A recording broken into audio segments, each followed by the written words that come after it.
জাতীয় ঐক্যমত্য কমিশনের সহ-সভাপতি আলী রিয়াজ ফরেন সার্ভিস একাডেমিতে কথা বলছেন। আমরা সরাসরি চলে যাচ্ছি তাঁর বক্তব্যে।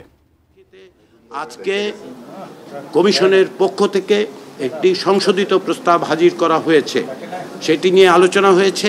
এর বাইরেও ফ্লোর থেকে একটি প্রস্তাব এসছে। এর অতিরিক্ত হিসেবে অতীতে একটি রাজনৈতিক দলের পক্ষ থেকেও একটি প্রস্তাব দেওয়া হয়েছিল, সেটি লিখিত আকারে উপস্থাপিত করা হয়নি আজকে, কিন্তু আমরা আশা করছি যে আগামী পরশুদিন এই বিষয়ে আমরা আলোচনা অব্যাহত রাখব এবং সেই আলোচনা অব্যাহত রাখার স্বার্থে কমিশনের পক্ষ থেকে যে প্রস্তাব, সেই প্রস্তাব প্রয়োজনে সংশোধন করা হবে, যার মধ্য দিয়ে ইতিমধ্যে যে সমস্ত প্রস্তাব ফ্লোরে উপস্থিত হয়েছে সেগুলোকে বিবেচনা করে এবং কমিশনের পক্ষ থেকে যে প্রস্তাব হাজির করা হয়েছে আজকে, সেগুলোকে সমন্বিত করে আমরা একটি প্রস্তাব হাজির করতে পারবো বলে আশা করছি।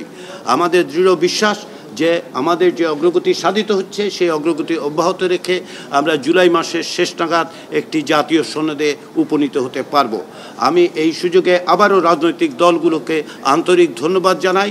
তারা তাদের সাংগঠনিক কার্যক্রম সত্ত্বেও এবং বিভিন্ন রকম ব্যস্ততা সত্ত্বেও প্রতিদিন জাতীয় ঐক্যমত্য কমিশনের আহ্বানে উপস্থিত থাকছেন, আলোচনা করছেন, আন্তরিকভাবে আলোচনা করছেন, হৃদ্যতাপূর্ণভাবে আলোচনার মধ্যে দিয়ে পরস্পরের বক্তব্য অনুধাবন করার চেষ্টা করছেন। অ্যান্টিব্যাকটেরিয়াল অ্যাডিটিভ যুক্ত সেরা ওয়াটার ট্যাঙ্ক বিশুদ্ধ পানিতে ব্যাকটেরিয়া জন্মাতে দেয় না। বিভিন্ন রকম প্রস্তাবে ত্রুটি বিচ্যুতি এবং শক্তিগুলোকে পর্যালোচনা করে তারা তাদের পক্ষ থেকে প্রস্তাব দিচ্ছে।